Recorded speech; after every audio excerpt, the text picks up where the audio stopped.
the device you're using to watch this. Okay, now set it down. Put a drink on it.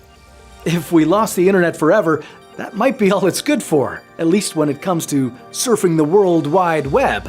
While you're pondering what you're gonna do with the 17 years of your life you'll be gaining by not spending all that time online, brace yourself for the global markets to lose $49 billion on the first day. This sounds ominous enough, but in 2024, researchers in the Netherlands released a study involving 2 million people showing that online interactions can actually be good for you. Finally, the proof I need to justify my time on TikTok. And now it doesn't matter. There's one guarantee in all this. Something will step up and take over from the internet to keep us all distracted.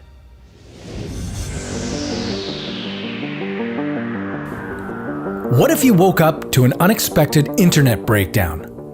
Would you be able to survive without checking Facebook for new postings first thing in the morning?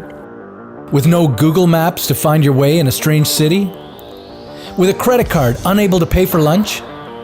If you're watching this video, it means the internet is still going. But what if someone or something shut it down? This is What If, and here's what would happen if the internet stopped working. You could argue this kind of digital detox would be beneficial.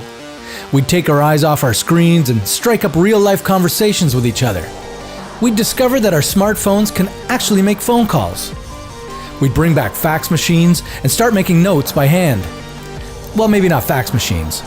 And hey, we'd still have TV to entertain us. The world would not fall apart. In fact, with almost 4 billion people having no access to the internet worldwide, half of humanity wouldn't notice a difference in the short term. But not you, mighty internet user. You would notice right away. If the internet suddenly flatlined, social media users would start calling each other on the phone, overloading the working telecommunication systems. Unless cell phone towers and telephone lines were also shut down. Then you'd go back to writing letters and sending them via post. Forget about wireless file transfers. With no Wi-Fi, you'd have to use a physical cable to connect two computers. Or a CD. Remember this? Now think about the economy. With financial data generally stored on a server, banking services largely depend on the internet. E-transfers would be impossible. Your credit card and debit card would become a useless piece of plastic. And what about all those bitcoins you worked so hard to mine?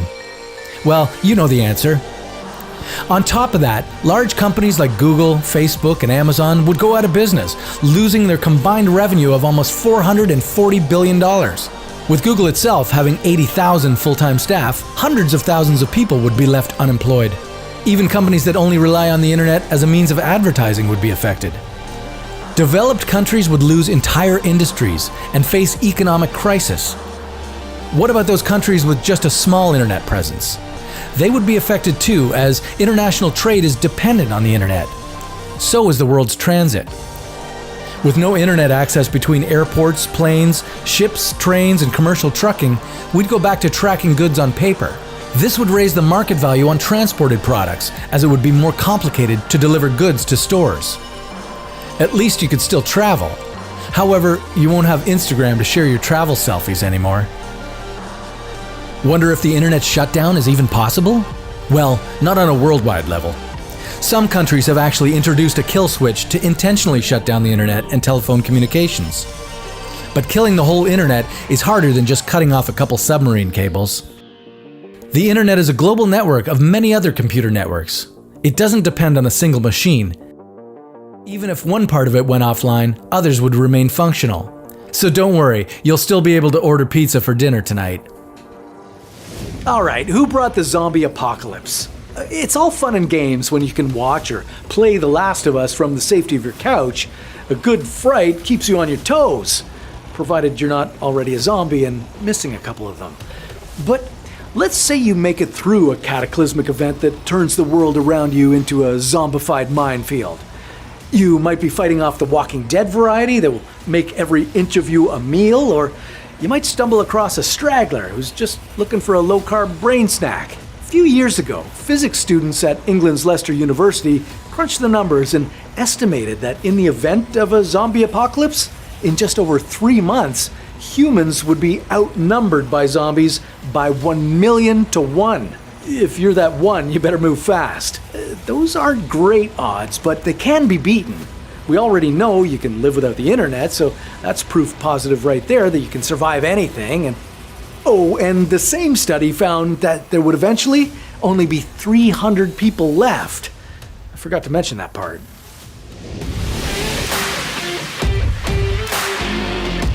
Grab your weapons, find your friends, and get to your base. It's zombie hunting time. That thing you've been daydreaming about for years is finally happening. Where would be the best place to be to survive? Is this really something that might happen one day? And do humans even stand a chance?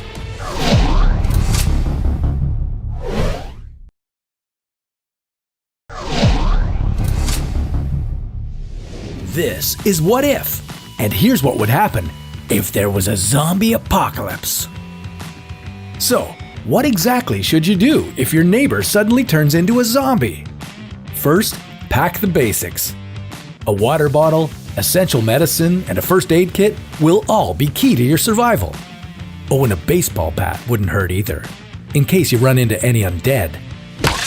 Now, if you're in a city, get the out of there. Seriously, a research team out of Cornell University figures that in the event of a zombie outbreak, New York City would be completely infected in less than 24 hours. Other large, densely populated cities around the world would quickly follow suit. If the zombies don't bite you, there's a pretty good chance you'll bite the dust from the mass hysteria happening all around you. Okay, since we can't hide out in cities, where should we be hiding? The best way to avoid a zombie apocalypse would be to head for the water and find a boat. If Hollywood has taught us anything, it's that zombies are terrible swimmers. And traveling on the water will be far less busy than anywhere else. While you're making your way toward the water, only stop at places with higher elevations. Rooftops and lookout towers are your best bet, as they'd be relatively easy to defend. And remember to be as quick as possible, because in just 100 days, 99% of the world's population would succumb to the zombie apocalypse. That's according to a prediction from the University of Leicester in England. Using the SIR model, which calculates the spread of contagious diseases, the study predicted that after just 100 days, only 273 humans would still be alive on planet Earth. They predict the zombie population would quickly outnumber the people who are alive, resulting in a snowball effect, quickly adding more zombies while taking away the surviving humans. But let's say those 100 days haven't passed yet. Once you get to your boat, where should you be headed? Well, it's probably not on your bucket list, but if you do want to survive the zombie apocalypse, North Korea might be your best place to do it. It all has to do with the military. North Korea has 47 armed military personnel per 1,000 citizens. In comparison, the United States has only 4 military personnel per 1,000 citizens. Sure, the US has way more guns, but that doesn't mean everyone knows how to use them. In a high-stress scenario with zombies chasing you from every direction, there's bound to be misfires and tons of friendly fire.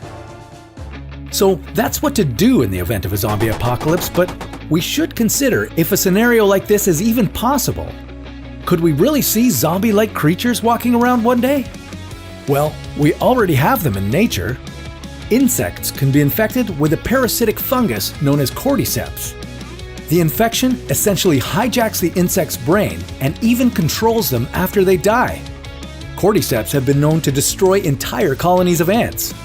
If humans were to be somehow infected by a similar airborne disease, it wouldn't be long until we see these things everywhere. Relax. Something like this isn't likely to happen, but that doesn't mean we shouldn't be talking about it. A lot of these zombie survival studies can be applied to the world we know today, just with other diseases. They show how a city, country, or entire world can be easily wiped out by a disease if not prepared. So maybe having your zombie survival strategy all planned out isn't a bad thing. Plus, we need you to survive if a mess like this ever does happen. Okay, let's say adios to zombies for a moment and give a warm welcome to other creatures you might not be expecting to see. or at least get a birthday card from. For decades, Earthbound scientists have been scanning the galaxy and beyond for anything that sounds out of the ordinary, which leaves us with an obvious question: what stands out in space? It could be that aliens have been checking out our 7,100 languages and decided, the vocal communication route isn't their style. They may have already planted the first seed of communication on Earth, right under our noses. That's right, first contact might already be a reality. So why not a huge banner in the sky giving humanity a shout out? Too grand. When it comes to outer space and aliens, sometimes you just gotta think small.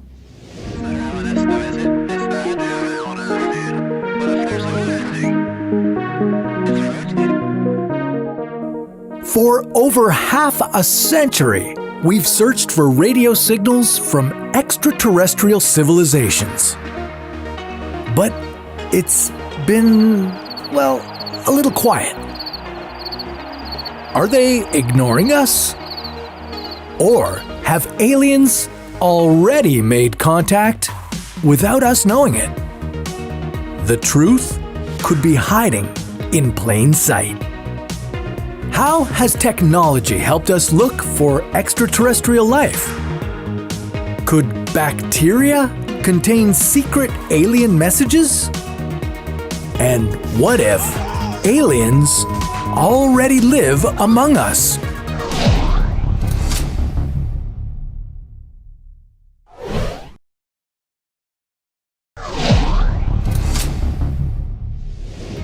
This is What If?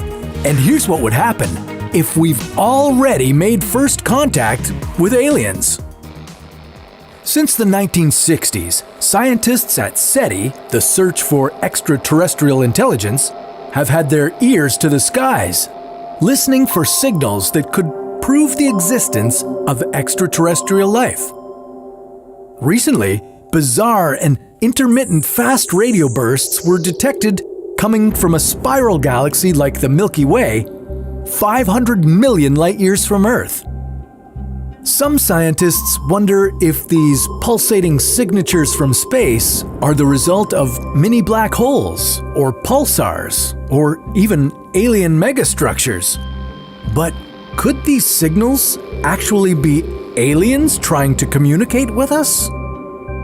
Scientists at Harvard theorized that the energy needed to send a radio signal to a distant galaxy would require a planet twice the size of Earth covered in energy collectors.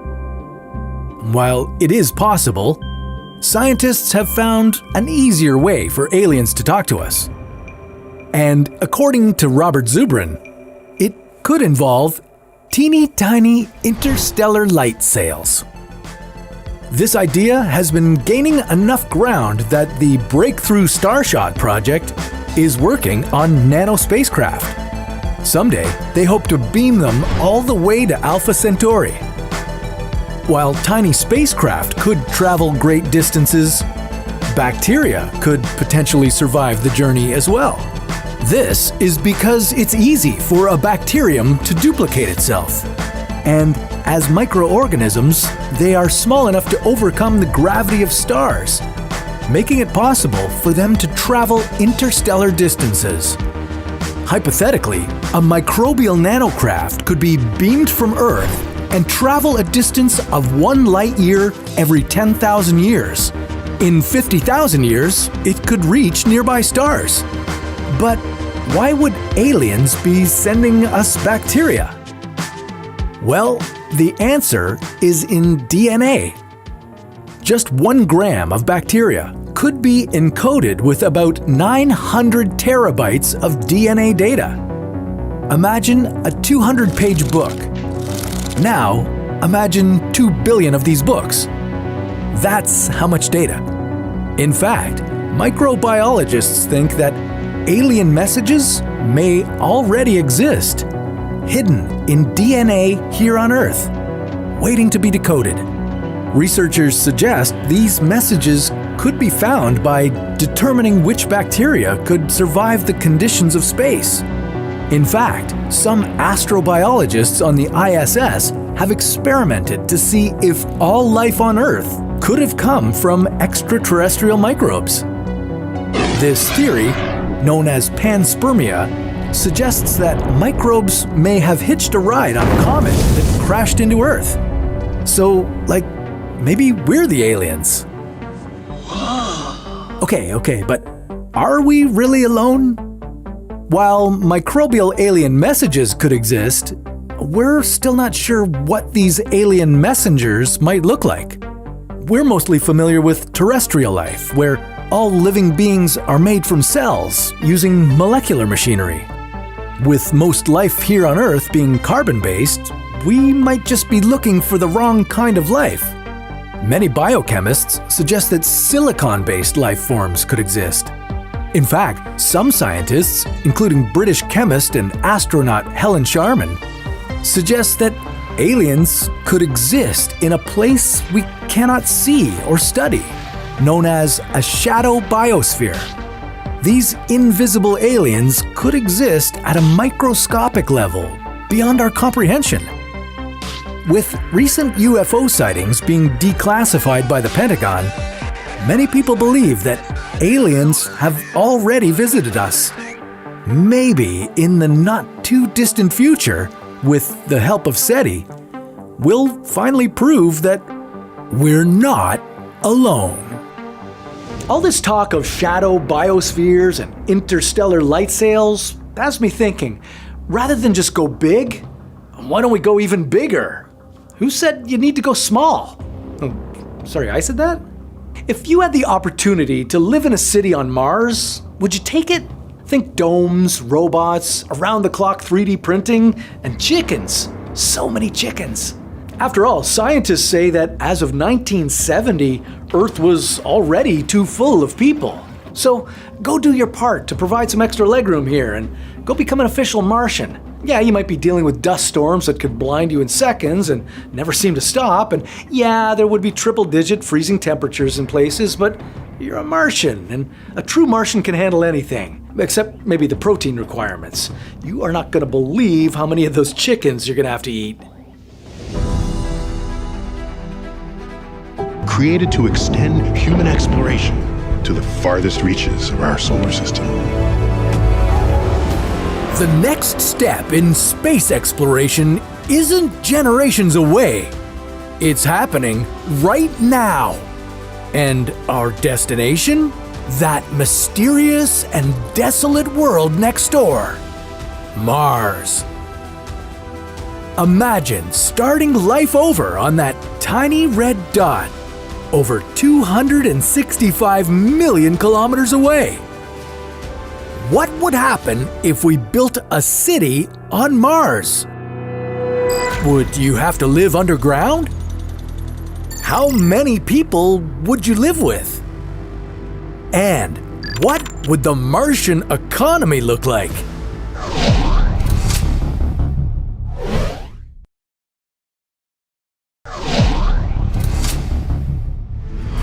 This is What If, and here's what would happen if we built a city on Mars. Since 1975, the only things from Earth making claims on Mars are robots and satellites. But now, Elon Musk and his company SpaceX are looking to change that story. Their goal? To create a city with a government, trade, and culture on Mars. Sustain their food supplies. But if these pioneers couldn't make it on their own without regular assistance from Earth, this new colony won't survive. You see, with the egg-shaped orbit of Mars, it takes 687 Earth days to make one revolution around the Sun. So, to cut down on travel time, supply runs would only launch when Earth and Mars align. Every great city starts small, whether you're talking about the little fishing town of Hong Kong or a hut village named Rome. So, if you want this Martian colony to grow into a thriving city, you're going to need more than a handful of people. According to the Bordeaux Institut National Polytechnique, You would need at least 110 settlers to start this adventure. The SpaceX plan starts with 2 spaceships carrying 100 people each. With this handful of explorers, your city would have just enough people to build more habitats and research stations without putting your resources in danger. If you run out of food at this stage, that's the end of the experiment. The biggest challenge this city faces is becoming sustainable without relying on regular shipments from Earth, which will only come every few years. You see, with the egg-shaped orbit of Mars, it takes 687 Earth days to make one Martian year. Supply runs would only launch when Earth and Mars align, which happens every 2 years, to cut down on travel time between our worlds. And after this nearly 8-month-long trip, there's still a chance of losing all those supplies when the rocket lands. You won't survive without a controlled environment.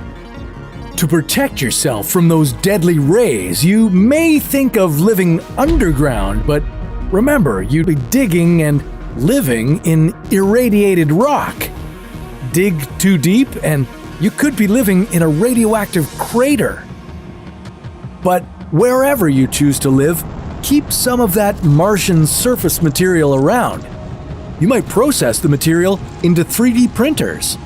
Then create layered walls built with Martian cement. With material called regolith, The chlorinated soils on Mars are toxic, and if you ingested them with your food, you might damage your thyroid gland. So that means farming is out. Outdoor farming, at least. Well, before you worry about eating, you'll need to set up protection from the harsh conditions on Mars. With an atmosphere made of 95% carbon dioxide, the air on Mars is toxic. And don't forget about the intense radiation on the surface. With more exposure to radiation and no breathable air, you won't be able to survive without a controlled environment. Thankfully, with the help of those rocks under your feet, you have all the protection you need. Just 5 meters of the surface materials on Mars, called regolith, provides the same amount of shielding from radiation as Earth's atmosphere. This material would be processed into cement to create layered walls using robots and 3D printers. This material would be a protective shell, and underneath that shell, domed science facilities, living spaces, and all your home comforts. Connected by tubes, these domes would provide you shelter from the raging dust storms outside, which might last for months. Even with this technology, Elon Musk claims it could take up to 10 years to establish a colony. But it's during this time that your quaint Martian village would grow into the first human city beyond Earth. Scientists still debate whether liquid water exists below the ice caps on Mars, but if it does exist, that fresh water source could be filtered for the colonists to use for irrigation. With less gravity pulling down, you would actually need less water to keep your plants alive. With supply, and now you better figure out a way to feed all these people. The low gravity on Mars might decrease your muscle mass. To keep your body healthy, you'll need to provide more protein. You'll have to serve the equivalent of 110 cooked chicken breasts and 660 carrots every day. If one of these domes contained an indoor farm, you could raise the chickens you need to feed your city. And you would have the most nutrient-rich manure available. If you used this manure in the greenhouses, you'd have a way to fertilize your crops year-round. But how could you irrigate those crops? How would you get water? Scientists still debate whether liquid water exists below the ice caps on Mars, but if it does exist, that freshwater source could be filtered for the colonists to use for irrigation. With less gravity on Mars pulling water down into the ground, you would need less water to keep your plants alive than you would on Earth, since it would stay closer to the surface. And with supplies being transported only every 2 years, having spring water available on Mars would change how the city would operate. It would create a government infrastructure to distribute and oversee the water supply and employ scientists to manage the filtration needs.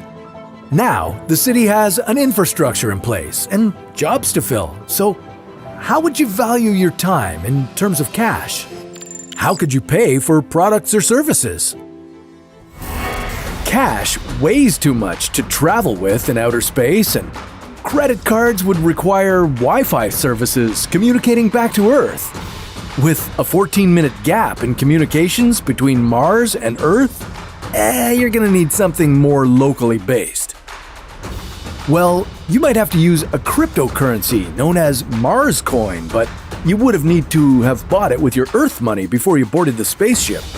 While Mars coin would only be available to Martians, this money would help build the government, increase trade, and create a standard of living. With society on Mars still new, maybe you could trade your services or learn to barter goods instead of relying on this cash system. If we do things right, life on Mars might be the model for future civilizations, free from the constraints of the culture built on Earth. Or it could be like every sci-fi movie ever made.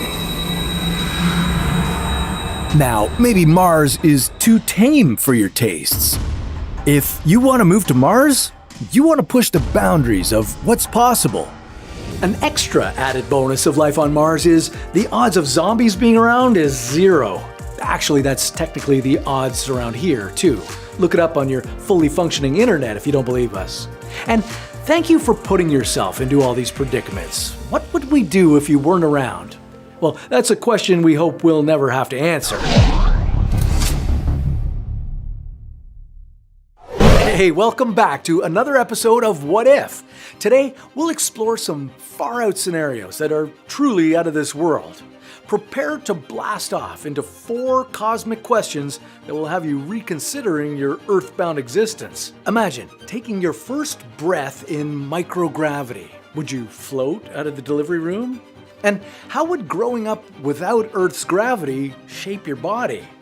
Next, picture packing up the entire human race for an interstellar move. How long would that take? And what surprises might await us in our new cosmic home? Then we'll explore, well, it's not the most cheerful topic, but hey, even astronauts need an exit strategy. How would we handle a cosmic farewell when there's no ground to bury you in? And we'll be waking up on a planet that might be Earth's distant cousin. Find out why you might need to hit the gym for a while before you even step foot on its surface. But first, let's kick things off by making a new life, where from conception to delivery, pregnancy would be anything but ordinary.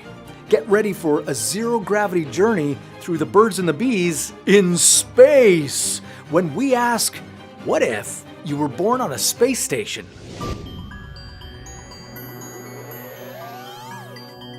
Ever since the first astronaut went to space almost 60 years ago, over 500 people have blasted out of Earth's atmosphere. They lived and worked in space at different times, but nobody's ever been born there. What if you were the first space baby to be carried aboard a space station? How would your young body develop in microgravity? And would you be able to visit your relatives on planet Earth? This is What If, and here's what would happen if you were born on a space station. So what's so different about being born in space anyway? No gravity? Well, in fact, gravity on the International Space Station is about 90% as strong as it is on the surface of the Earth. So why do we see astronauts floating around inside it?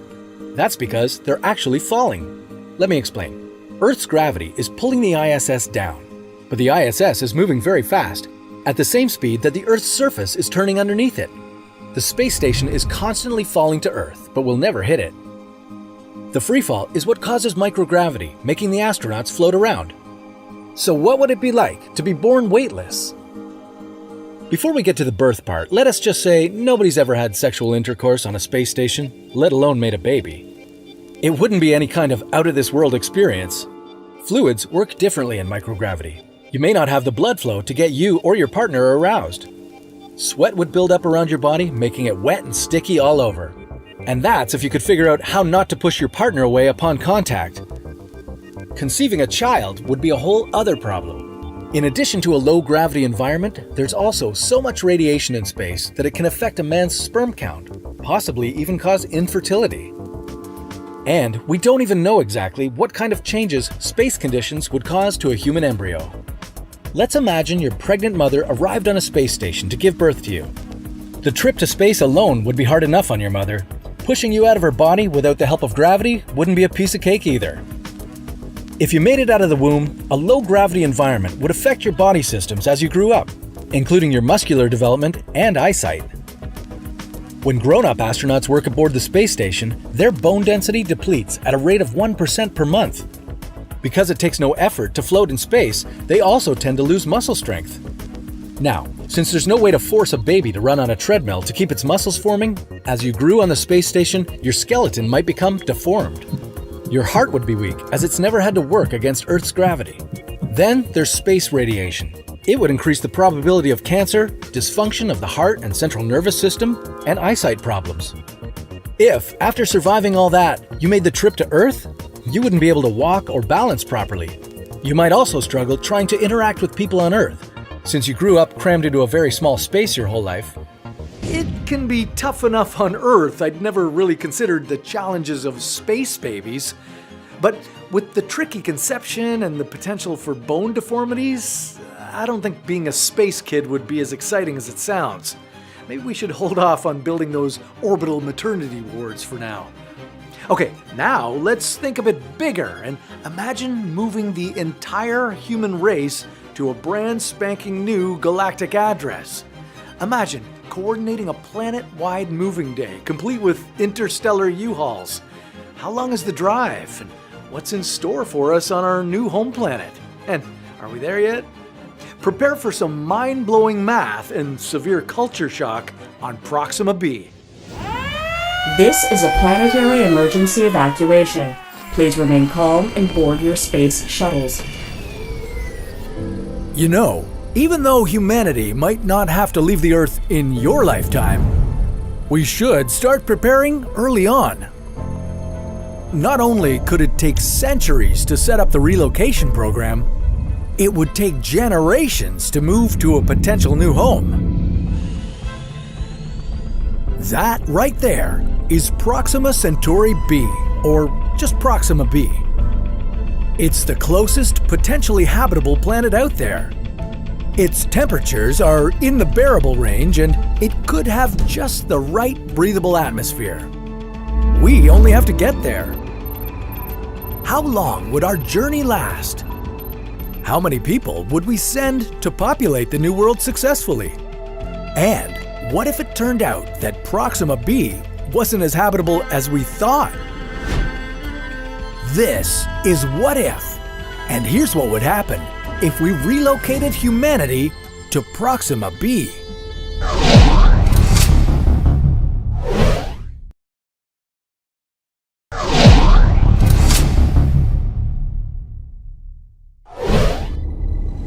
When astronomers started finding planets outside our solar system, or exoplanets, we realized that there are many worlds out there.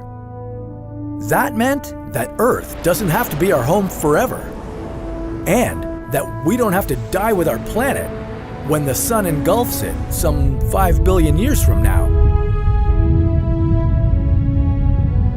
Now that we've found over 4,100 exoplanets, we've learned something rather disappointing. Not all exoplanets are good for humans to live on. Most of the worlds we've encountered are either ice giants like Neptune or gas giants like Jupiter and Saturn. Only 161 of those planets are terrestrial, like Earth. And when it comes to sustaining human life, being terrestrial isn't quite enough. Proxima B is very promising. It orbits a red dwarf star called Proxima Centauri in a system with 3 stars in it. Proxima Centauri is small, It only has between 7.5 and 50% of our sun's mass. That's a good thing, because the red dwarf Proxima Centauri is so much smaller than our yellow dwarf sun. It burns at a lower temperature. It takes stars like Proxima Centauri much longer to burn through all of their hydrogen supply. Because of that, Proxima Centauri has a lifetime of trillions of years, while our sun has a 10 billion year expiration term. That alone makes Proxima b a good candidate for relocation. That, and the fact that its orbit lies in Proxima Centauri's habitable zone, that means there's the potential for liquid water and comfortable surface temperatures. If we're lucky, Proxima b would have an atmosphere that we could breathe.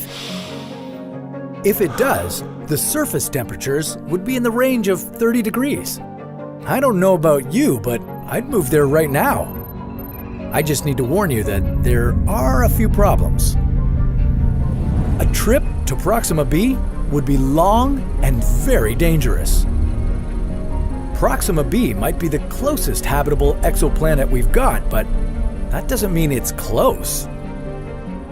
The red dwarf star Proxima Centauri is about 4.3 light years away. That means that if you could travel at the speed of light, it would take you 4.3 years to get there. Nothing we've built so far can reach that kind of speed. Realistically, a trip to Proxima Centauri in a space shuttle would take 165,000 years, give or take. That's right. Some of the colonists would be born in transit. Some of them would never see the Earth. Some of them would never see Proxima b. They'd just live their lives aboard the spaceship and die in space. How many humans would we need to send on a mission exactly?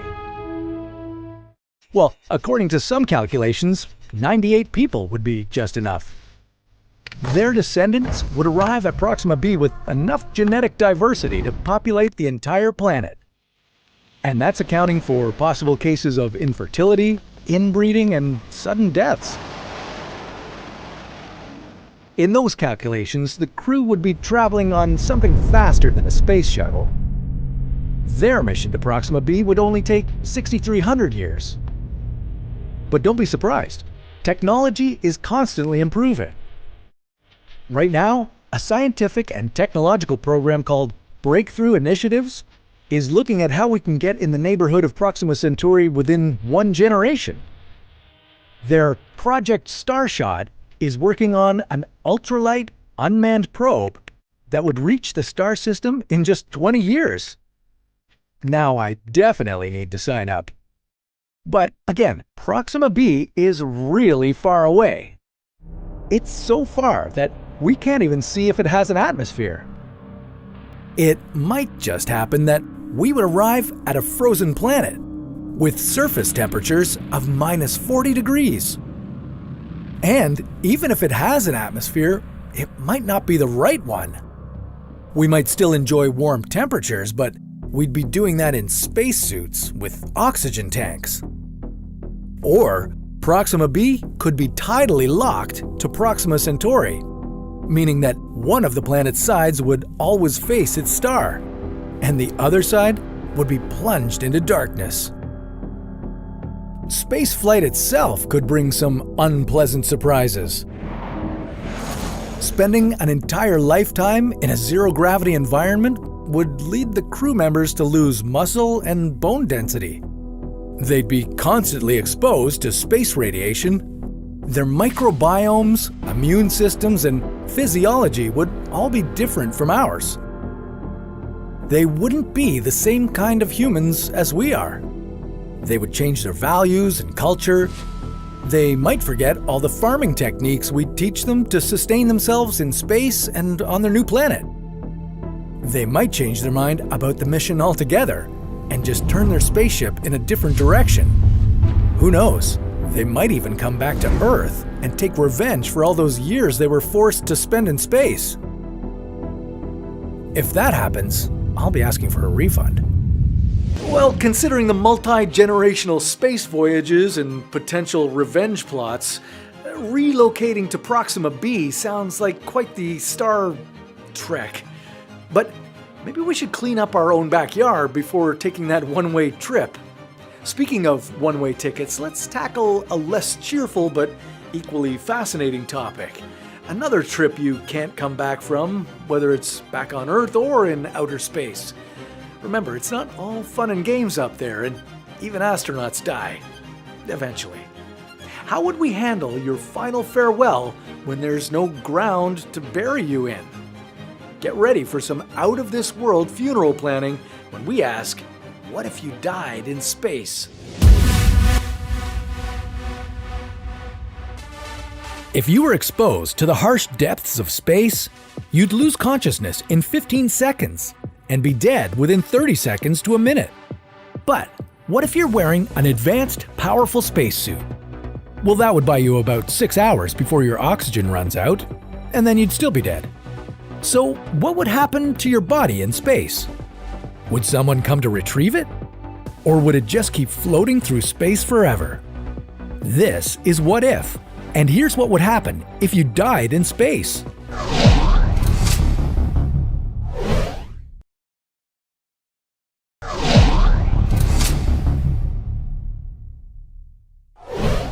The human race has only lost 18 people in more than 50 years of space exploration. But with upcoming plans for civilian space travel and journeys to Mars, odds are that we're going to be seeing a lot more space deaths. How would we hold a funeral in zero gravity? And what complications would be involved? Every time astronauts launch into space, death is a genuine possibility. They are essentially strapping themselves to giant rockets after all. But because astronauts have to be in top-notch health for a mission, the odds of one of them dying on the International Space Station are pretty low. So low that NASA doesn't even have an official policy for how to handle the situation. According to former astronaut Chris Hadfield, it would be up to the commander of the ISS to decide what to do. The first problem at hand would be that there's nowhere to store the body. Space stations don't come with built-in morgues. One solution would be to keep the body in a pressurized suit and move it somewhere cold. Dead bodies are biohazards, so you'd want to keep the bacteria as far away and contained as possible. But what if you don't like the idea of sharing your quarters with a stiff? Well, there are other solutions.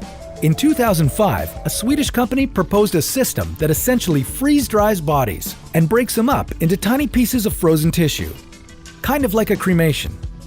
This would take up far less space, eliminate the whole biohazard threat, and allow for an easier return to Earth. If you don't happen to have any liquid nitrogen aboard the ship to do the freezing, the ice-cold temperature of space will do the trick. Actually, now that we mention it, could the most obvious solution have been staring us in the face the whole time? Sailors used to bury their dead at sea. So couldn't astronauts do the same and send their dead off into space? Theoretically, yes, but space is a little more complicated than the sea.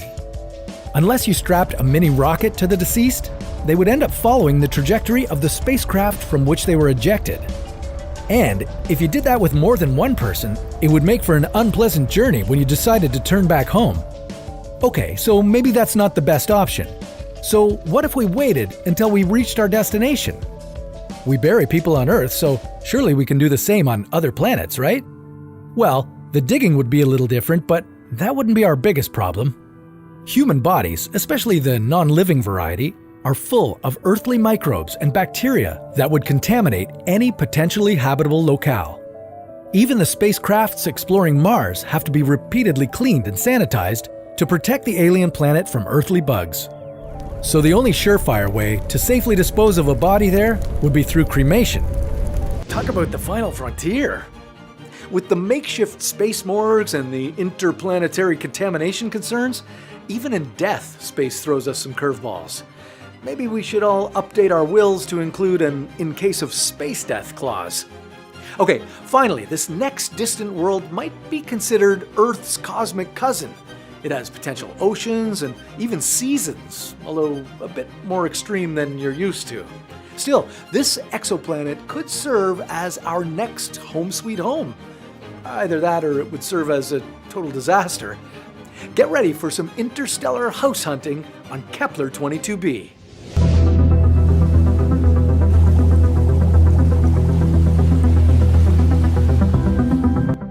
635 light years from where you are sitting, way out there in outer space, lies a planet. The first planet to be discovered within the habitable zone of a sun-like star. Its name is Kepler 22b. When a planet is located within a star's habitable zone, it means there's a chance that liquid water exists on its surface. And where there's water, there's also the possibility of life. Human life. How long would it take to get to Kepler 22b? What would the weather be like over there? And why would you need to get jacked before arriving on this new planet? This is What If, and here's what would happen if you lived on Kepler 22b.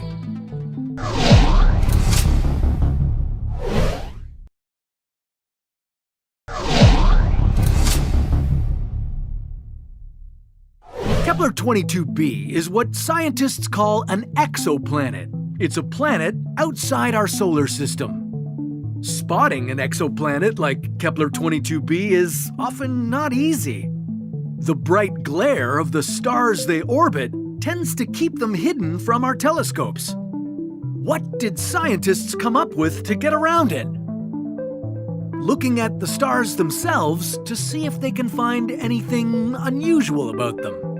They spotted Kepler 22b using what's called the transit method.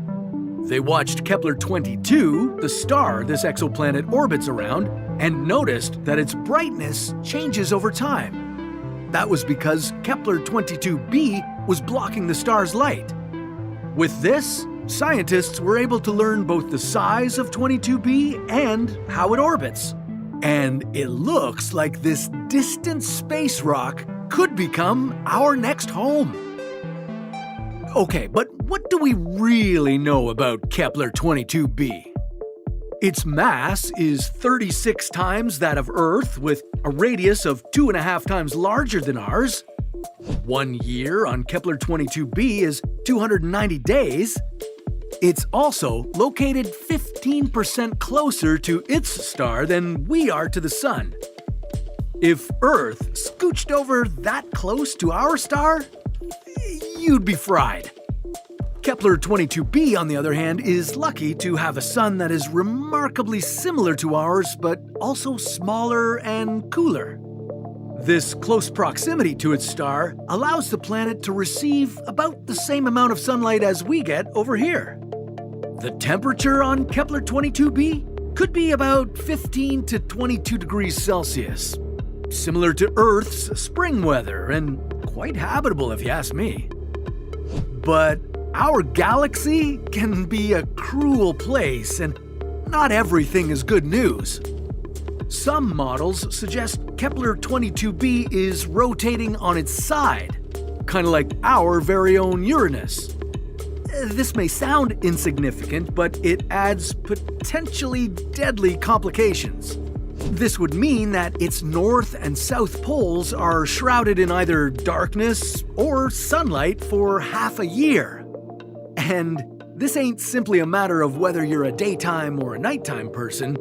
A world like Kepler 22b spinning on its side means that temperatures could change from boiling to freezing, which wouldn't be great for human life.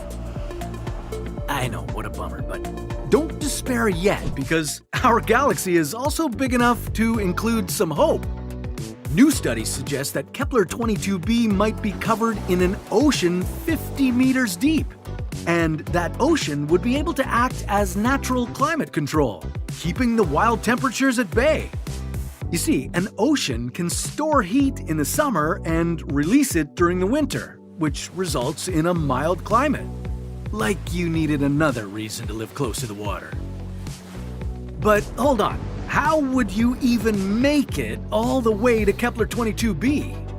I mean, Even if you were traveling at the speed of light, it would take you 635 years. Your best bet could be to hibernate through the trip inside a device that preserves your body way past its natural lifespan, like cryogenic sleep. NASA has already developed a cryosleep chamber that can lower an astronaut's body temperature to as low as 32 degrees Celsius. This would trigger natural hibernation, during which catheters would provide your body with nutrients and remove any waste. But even in cryosleep, it would be quite the long, risky trip. This leads us to the most dangerous part about this journey. All that remains unknown about Kepler-22b. For starters, we still don't really know what gravity is like there. It could be twice as strong as our planet's. If that was the case, a 10-kilogram sack of potatoes would now weigh 20 kilograms. And your body would also factor into the mix. Is your current weight 75 kilograms? Well, good luck suddenly dealing with 150 kilograms of you. And just for safety, settlers such as yourself would need to bulk up. Really bulk up. Only through intense strength training would you increase your chances of being able to walk on Kepler-22b. And once you got jacked on Earth, you'd have to figure out ways to preserve that muscle through all 635 years of light-speed travel. But humans aren't the only life form that would be affected by a stronger gravity. Plants brought from Earth for oxygen and nutrition might not survive on Kepler-22b when you try growing them there. And if you brought any animals with you, they'd need to step up the evolution process. Higher gravity could lead to creatures developing additional legs to move around. It could also determine the location and size of internal organs. But the mysteries don't end there. Scientists still don't know for sure that Kepler-22b is even a rocky planet. It might be gaseous, similar to Neptune, or it could be entirely covered with water. If you and the other first settlers woke up from your cryosleep and found yourself on a gas planet, yeah, that would be a downer. You wouldn't have a solid surface to even land your ship, not to mention a place to set up camp. In that case, you and your crew would need to figure out how to build a cloud city orbiting the planet.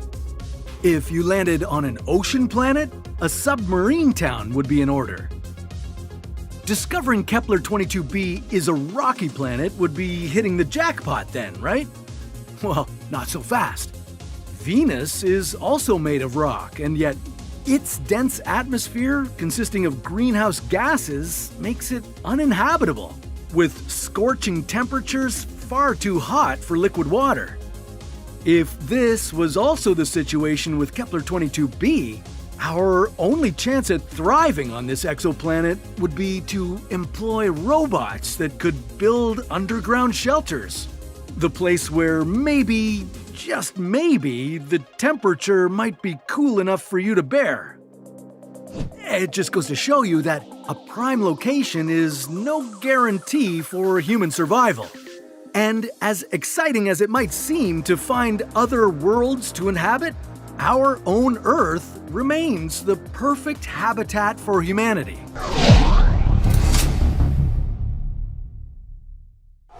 Science has always been about discovering new things, new medicines, new species, new solar systems in the cosmos. Even in places we've already thoroughly explored, there's always something new to discover. That's what makes science so exciting. You may have heard rumors of a hypothetical planet X that orbits our sun way beyond Neptune. Well, mathematical evidence suggests that a gas giant like this exists, and it may take up to 20,000 Earth years to orbit the sun. There have been no direct observations of this planet yet, but if it exists, its gravity could explain the unusual orbits of some dwarf planets in the Kuiper Belt. But what if this new planet was impossible to miss because it formed right next door to us? This gas cloud, located 500 light years away from our solar system, is about to become a planet.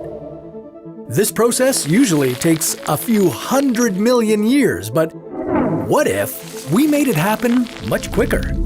And instead of it happening so far away, what if it happened right next to Earth? How would this new planet form? And what would it mean for life on our planet? This is What If, and here's what would happen if a new planet formed in our solar system. When a new planet forms, it's a pretty cataclysmic event. It happened with our solar system 4.5 billion years ago. The process created all the planets we know today, as well as our sun. But instead of all that happening, what if it was just one new planet in an already existing solar system? If a planet formed in our solar system, it would take over 100 million years. But for the sake of this video, we're going to speed that up just a bit. First, it could start with a gas cloud entering our solar system. The sun's gravitational pull could cause the gas cloud to start spinning rapidly. Eventually, dust and rocks would form. Depending on the gas cloud's location, we might be able to see this happening, just not with the naked eye. You'd need a decent telescope to be able to see the planet form. Most likely, you'd just see a big ball of space dust. Although you won't be able to see this planet very well, what you could see are thousands of asteroids and other space debris potentially hurtling towards Earth. That's because as this gas cloud continues to spin, more and more dust and debris begins to form. These grain-sized pieces of dust would start to heat up. Then they'd start smashing into each other, forming bigger and bigger rocks. This is known as accretion. This could continue to happen until some rocks grew to a few kilometers in size, creating a planetesimal. Planetesimals are like the building blocks of planets. Eventually, the planetesimal could become so big that it starts to attract other large objects all throughout space. And with all these objects flying around space, there's a good chance some of them could hit Earth. As the Earth is getting hit by asteroids, our new planetesimal would continue to get larger and larger, and will continue to attract other planetesimals or other large objects. This will continue until the planetesimal gets so big that it collapses in on itself and becomes a planet.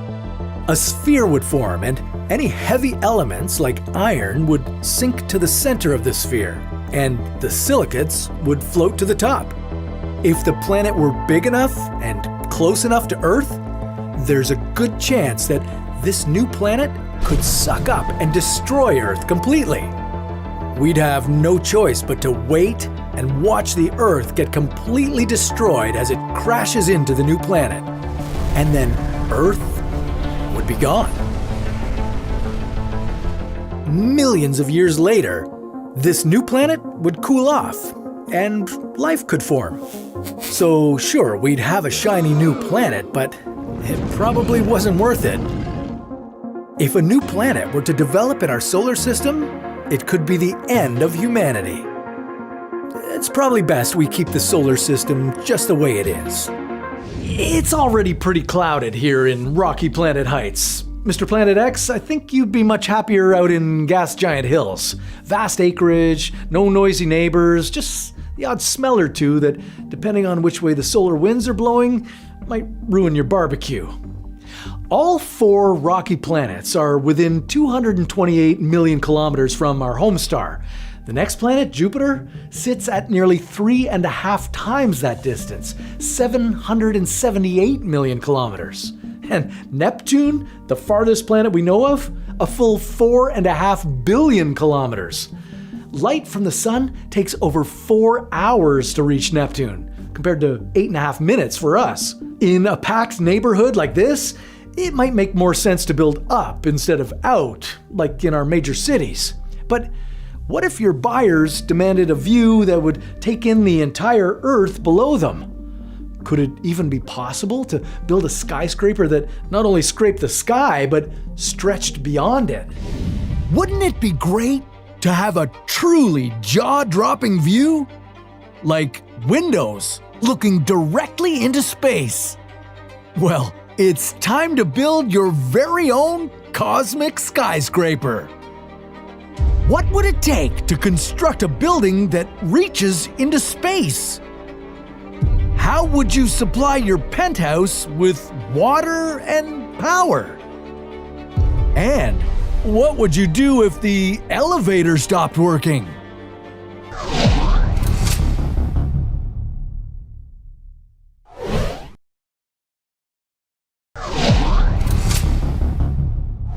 This is What If, and here's what would happen if you lived in a cosmic skyscraper.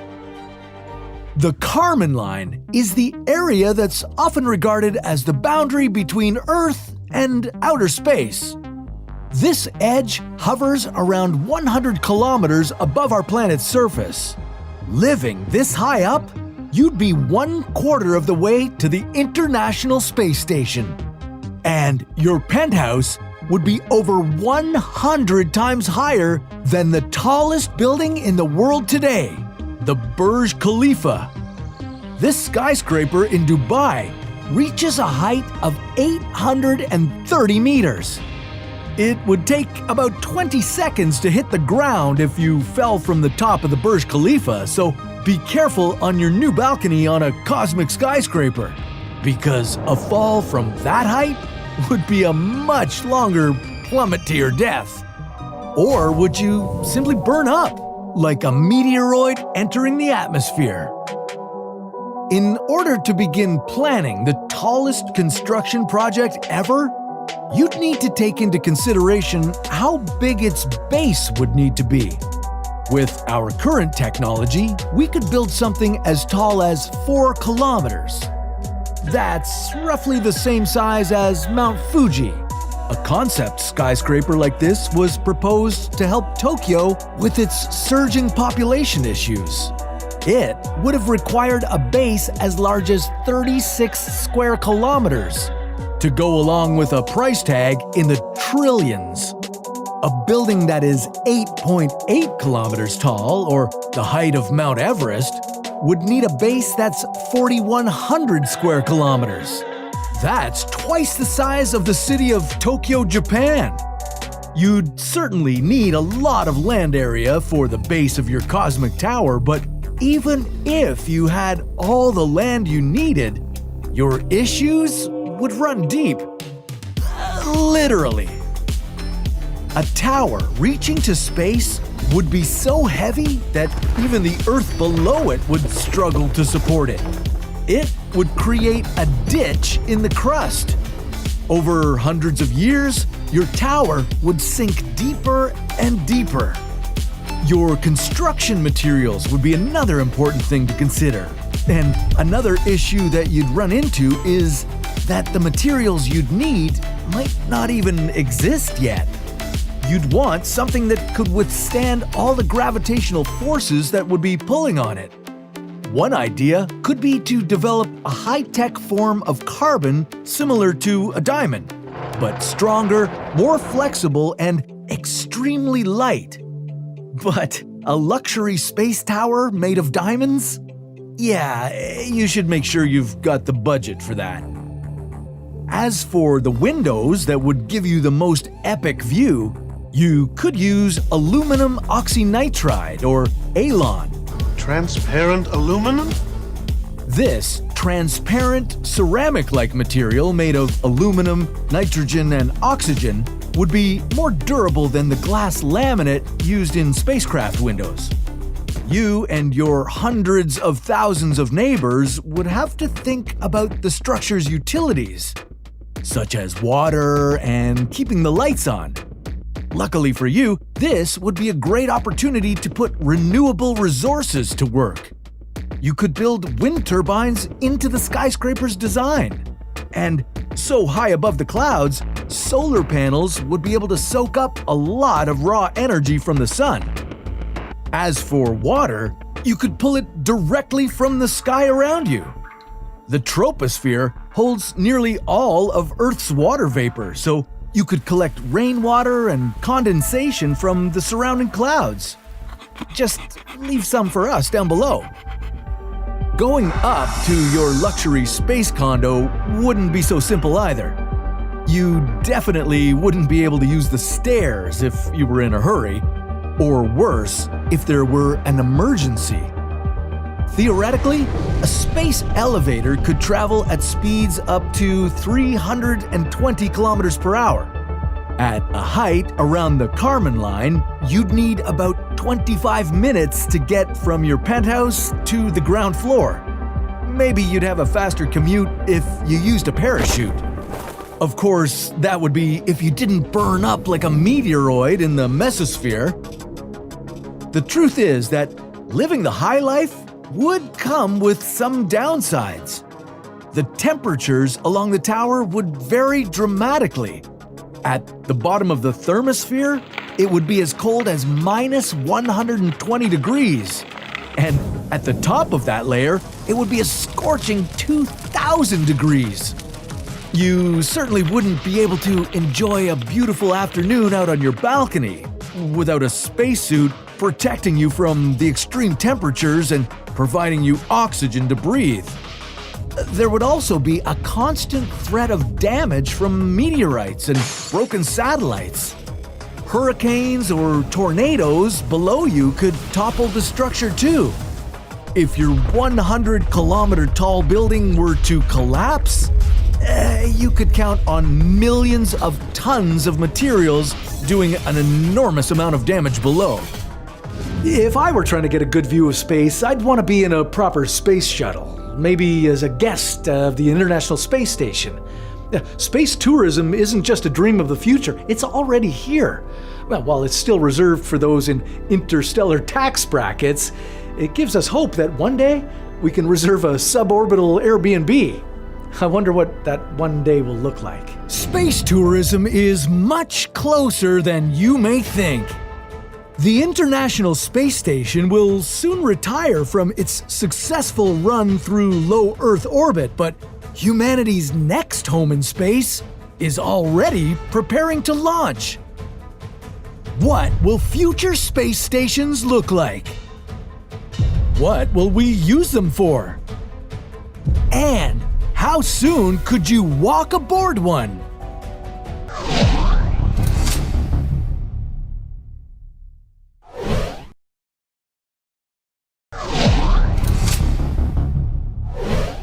This is What If, and here's what would happen if you visited Earth's next space station.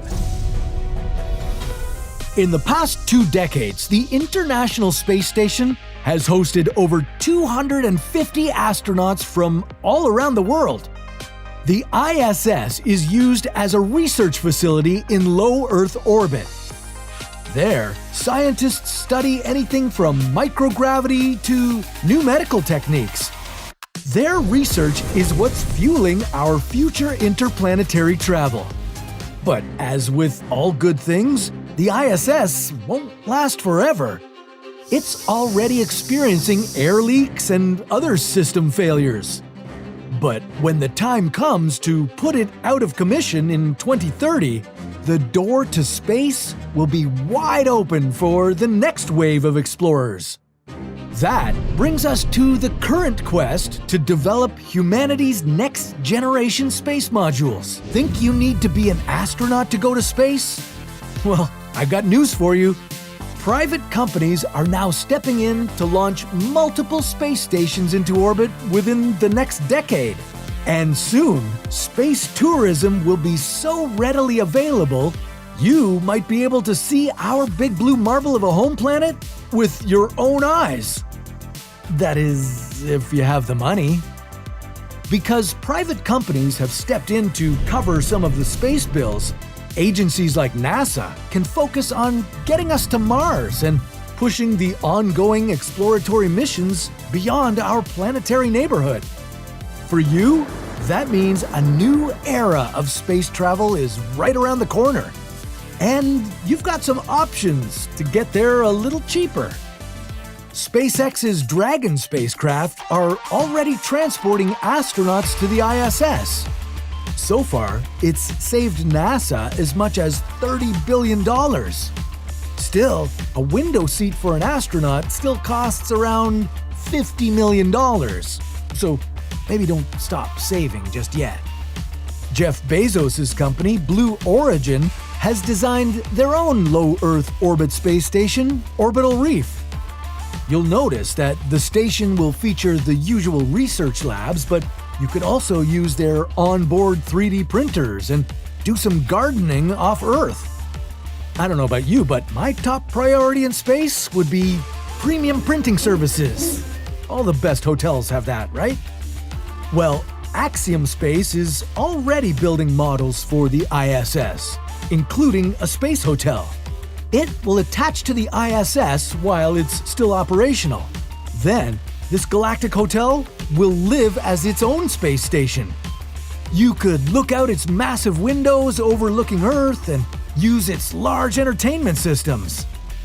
If you want to start a business in orbit, Axiom will custom build a module for any manufacturing you want to do. You could even make new modules. That's quite a rental unit. Or maybe you're looking for something with more moon-based potential. Sierra Space has examples of inflatable living areas called life habitats. Large, integrated, flexible environment, which include crew quarters, closets, and more importantly, better bathrooms. The idea is to use these as free-floating space stations that you could one day land on the moon. It would include a rocket launch pad to get home and even a nuclear power plant. Think of this as a galactic pit stop on your way to Mars. So, can you picture what it's like to be on one of those space stations yet?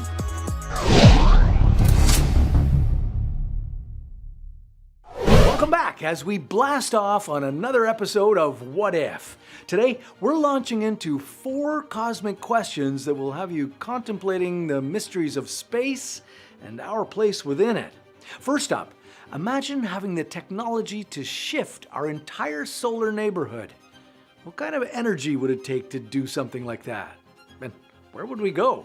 The possibilities are as endless as space itself.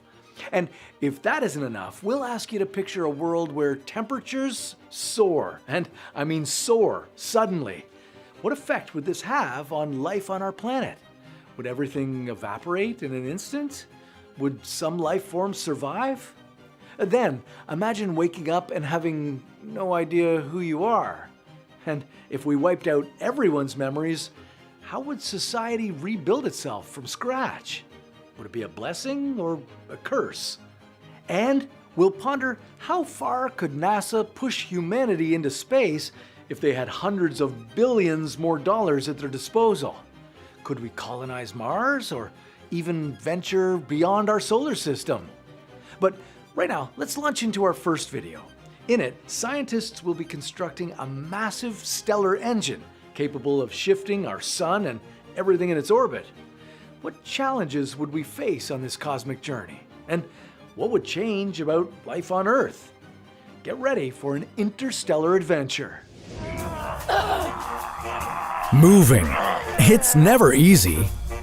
The packing and unpacking, having to start fresh and make new friends, all this can be challenging. But let's face it, whether it's a nasty landlord or imminent threat to humanity, sometimes you just have to move. In another What If, we looked at moving the Earth to avoid certain danger, but what if that wasn't enough? What if we had to build a stellar engine to move our entire solar system? How could we do it? Where would we go? And what would happen to us here on Earth? This is What If, and here's what would happen if we moved the solar system. To move our solar system would require an incredible amount of energy and careful planning. We could potentially do this with a stellar engine, a class of hypothetical megastructures using a star's radiation to create usable energy. Thankfully, with our planets locked in orbit of the Sun due to its immense gravitational pull, we only have to find a way to propel the Sun, and our planets and moons will follow. Russian scientist and aeronautical engineer Leonid Shkatov proposed an ingenious method to move our Sun using a giant parabolic mirror known as the Shkatov thruster. It works by harnessing the Sun's photons and reflecting them back around the Sun, creating thrust. Each photon carries a tiny amount of thrust, meaning if you were in space and you turned on a flashlight, you would eventually move. Just very, very slowly. The Sun produces 10 to the power of 45 photons per second. This impressive energy makes the Sun the most powerful nuclear reactor ever. As a result, we would have to position this parabolic mirror exactly over the Sun's poles to avoid burning one of our nearby planets. This limits the direction we could move, and it would likely take us 230 million years to move 100 light years. That's an astronomical amount of time, so is there a faster and more efficient way we could move the Sun? Astrophysicist Matthew E. Kaplan of Illinois State University has proposed a new type of engine called the Kaplan thruster. This stellar engine requires 1 quadrillion satellite mirrors, known as a Dyson swarm, to orbit the radius of the Sun. These would reflect the Sun's energy in a concentrated area, heating it up and shooting the Sun's mass and solar winds outward, allowing us to utilize the billions of tons of hydrogen and helium collected using large electromagnetic fields. A thermonuclear reactor on board could conceivably convert the helium and hydrogen into radioactive oxygen used as exhaust to propel the craft. And any leftover hydrogen from the Sun would be shot in a jet of plasma using a particle accelerator, pushing the Sun forward and keeping the thruster from being sucked into the Sun's gravity. This delicate balancing act would allow us to move in any direction we want at much greater speeds. The real challenge might be building the Dyson sphere itself. For one thing, we would have to mine Mercury for its rich supply of metals and minerals. This would take a considerable amount of time and effort, but could provide us with an almost infinite energy source. Learn more about that in our other video, What If We Built a Dyson Sphere? Now, what would it feel like on Earth when our entire solar system goes surfing through space? Well, turns out everything might feel more or less the same. Researchers at Illinois State University believe that shifting the solar system wouldn't disrupt our planet's orbits, since the thrust of a stellar engine would create just a small acceleration overall. As we orbit the Sun orbits the galactic center of the Milky Way. We don't feel this movement because it's constant. If the Earth suddenly stopped moving, however, we'd be in cosmic trouble.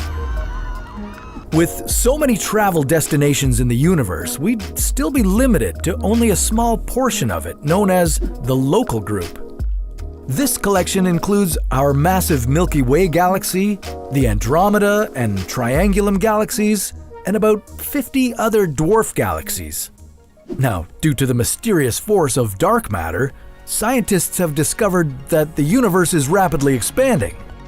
Even though we can see them, all the other galaxy groups are moving farther away from us at speeds we'll never be able to reach.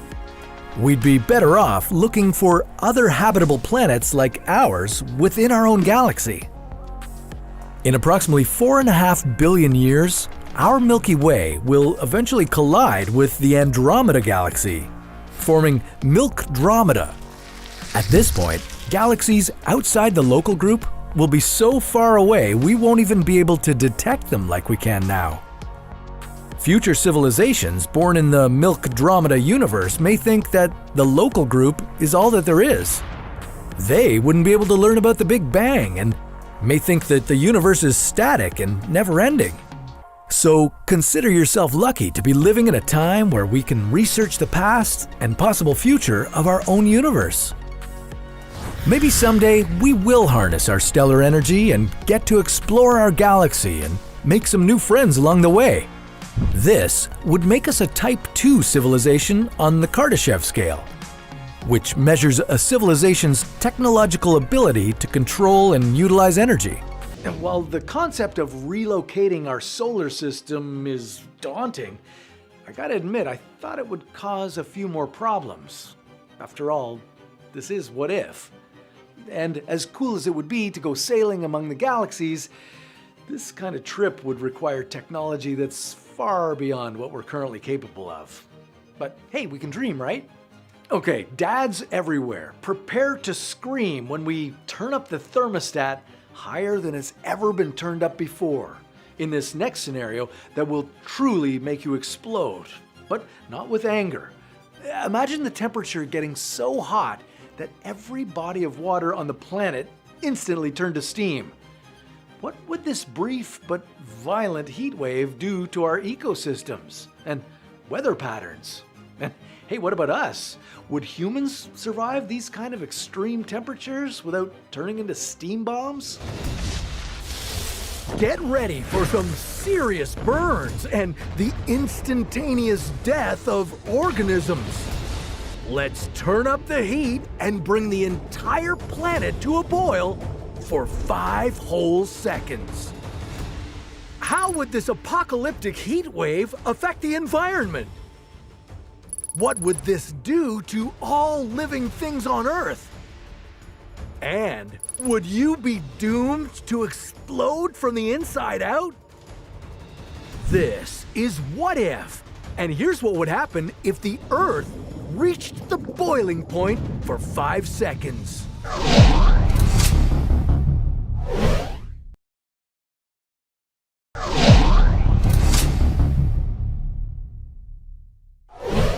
While you might complain about roasting in the blistering heat of a summer day, the average temperature on Earth is around 13.9 degrees Celsius.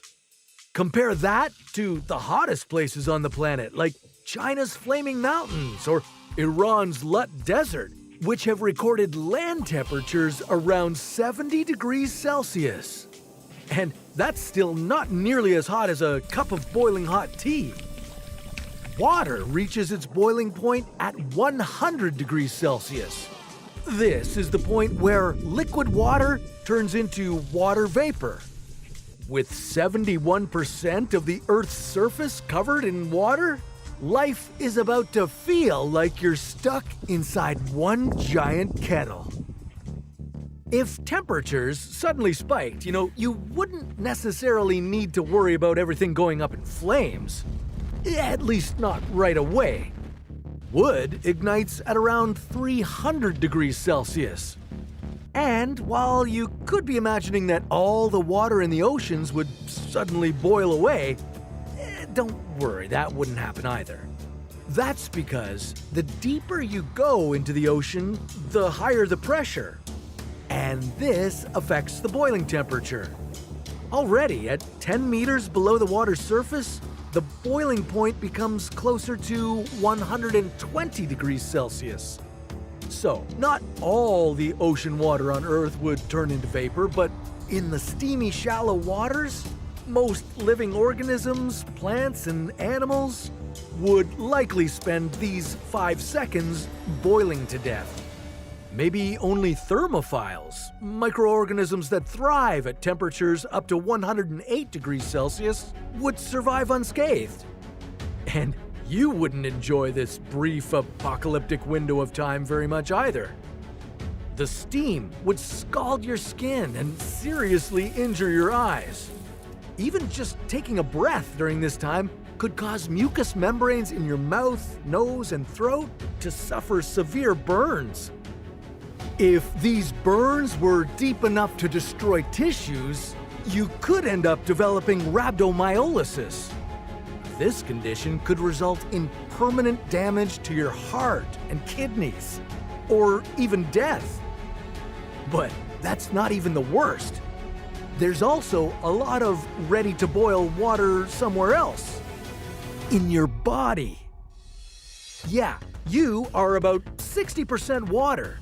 If this water was to turn into steam, you'd know it.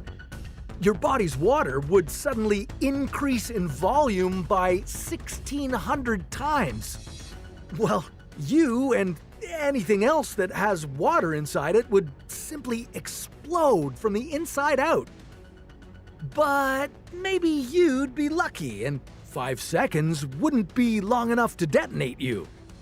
Well, that wouldn't mean that life following the worst heat wave imaginable would go right back to normal. No, immediately after the 5 seconds, the global temperatures would drastically drop. And all that water vapor would transform back into liquid. You'd better be prepared for some crazy flash flooding and extreme weather. And that steam turning back into water would bump the temperatures in the surrounding environment. Things could heat back up enough that polar ice caps and glaciers would melt even faster. When all that ice disappeared, the sea levels would rise by about 70 meters. So even though the Earth would only have boiled for about the same amount of time it takes for one big yawn, it would create circumstances where major cities around the world could become flooded and uninhabitable. Millions of people could die in the aftermath. And that's if they didn't already turn into spontaneous steam bombs. Hey, when I said let's make it steamy in here, that wasn't the kind of steamy situation I was imagining. I thought it would be bad for living things, but who knew that just 5 seconds at the boiling point would leave such a devastating and lasting effect on Earth's climate? Let that serve as a reminder of how fragile our planet is in the face of extreme changes. Okay, next up, let's dive into a scenario that could reset the course of humanity itself. You and everyone you know, or knew, just woke up with no idea of who you are or how you got here. How would society cope with widespread amnesia? And could it possibly be a good thing? Imagine, it comes out of nowhere. A blinding flash spanning the entire globe. It lasts only a few seconds, but when it's over, everyone's memories have been erased. We're talking almost 8 billion people suddenly forgetting who they are, overwhelmed by panic and confusion. What would the aftermath of the flash be like? And could this actually happen?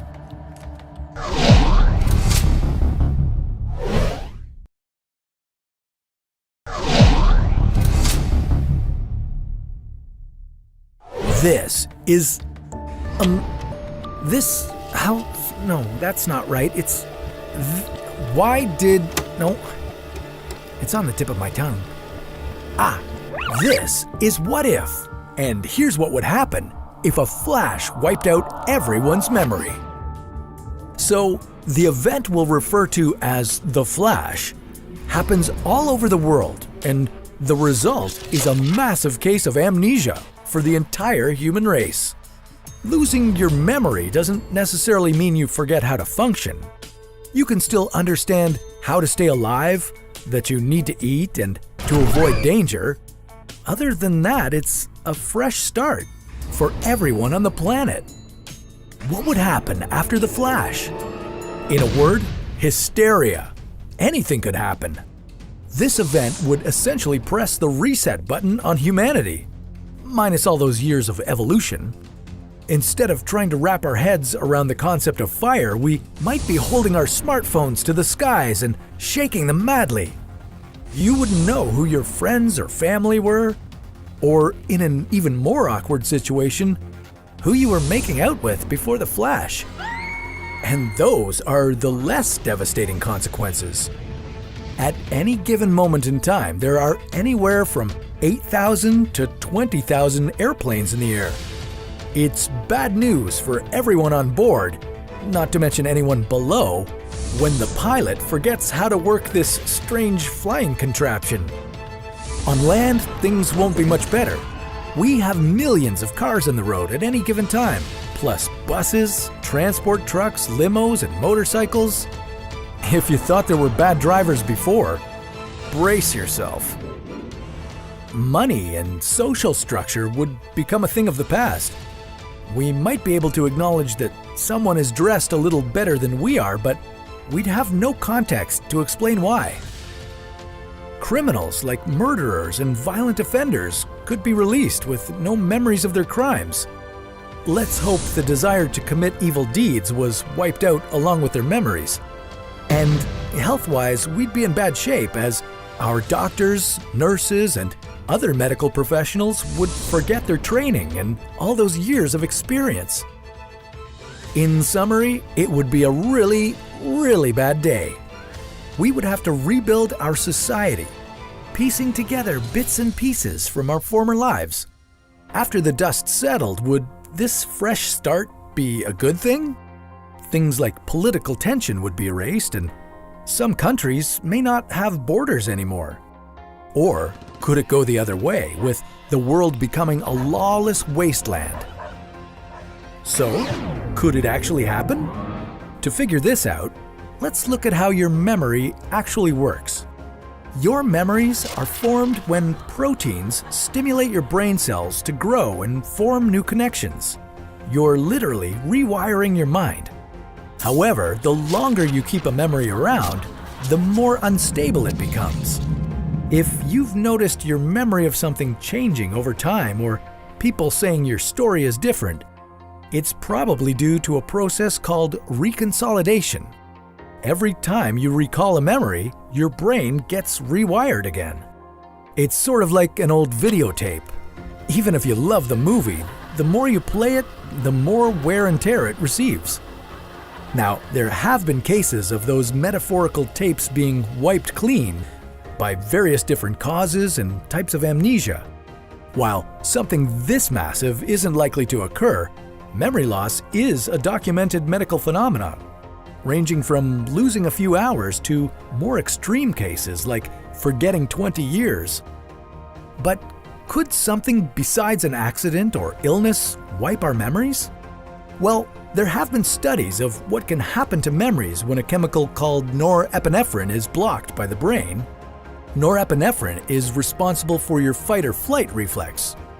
By blocking norepinephrine, researchers believe they can stop memories from being connected to negative emotions. In 2015, a research team based in the Netherlands used a drug called propranolol to block norepinephrine in a group of people suffering from arachnophobia. Over the span of 3 months, the participants given propranolol had their negative memories of spiders reduced enough that they could actually hold on to a tarantula. Their negative emotions and fear had basically been erased. A common side effect of propranolol is short-term memory loss, but could a higher, controlled dose actually wipe memories? Only time will tell. Well, that sure was, can't remember my line. Can we cut? No? Is this live? It's not live? Okay. Okay, fine. Deep breath. And, okay. All right. Time to shoot for the stars with our last question. Imagine what NASA could achieve with a massive deposit in its bank account. Could the colonization of Mars finally become a reality? Or would we use the money to go visit other solar systems?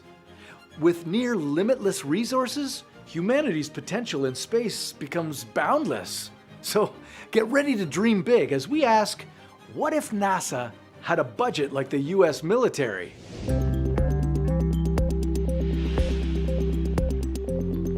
They sent humans to walk on the moon, flew by every single planet in our solar system, and delivered the first residents to the International Space Station. What else could NASA have done if it had a bigger budget? Say, the budget of the US military? How close would we be to colonizing Mars? Would you be spending your vacation on the moon? What about visiting other solar systems?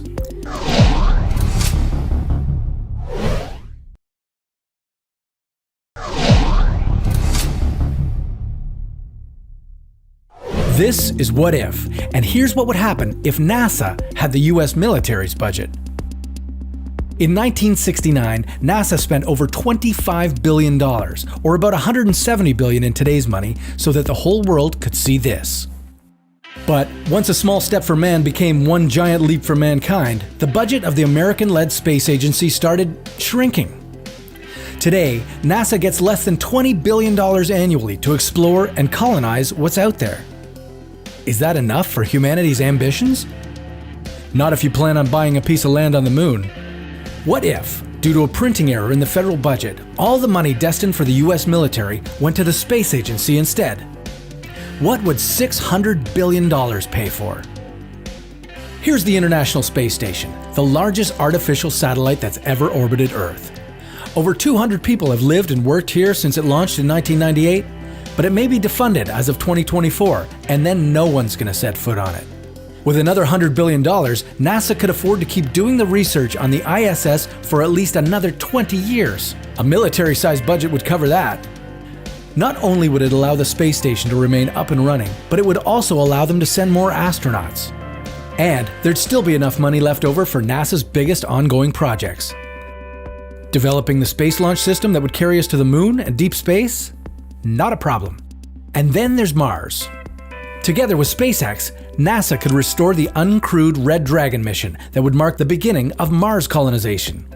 Sending the first humans to Mars would cost NASA around $450 billion. With $600 billion of annual funding, a crewed mission to the Red Planet would become NASA's next Apollo very quickly.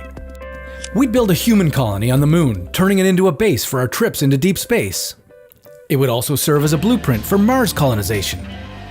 We'd move up the launch date on the Europa Clipper, a mission to Jupiter's smallest moon in search of signs of alien life in the oceans of liquid water beneath its icy shell. Maybe Europa would become our next destination for the crewed missions. Just imagine. Regular commercial spaceflight. Uncrewed missions to other solar systems. Increasing biological and physiological studies to figure out how humans could survive away from Earth. Wouldn't that be awesome? Yeah, from lunar bases to interstellar travel, it's exciting to imagine how far humanity could go with increased investment in space exploration. At What If, we're always contemplating new frontiers in space or reimagining life on Earth, like what if humans grew feathers instead of hair? But that's a story for another What If.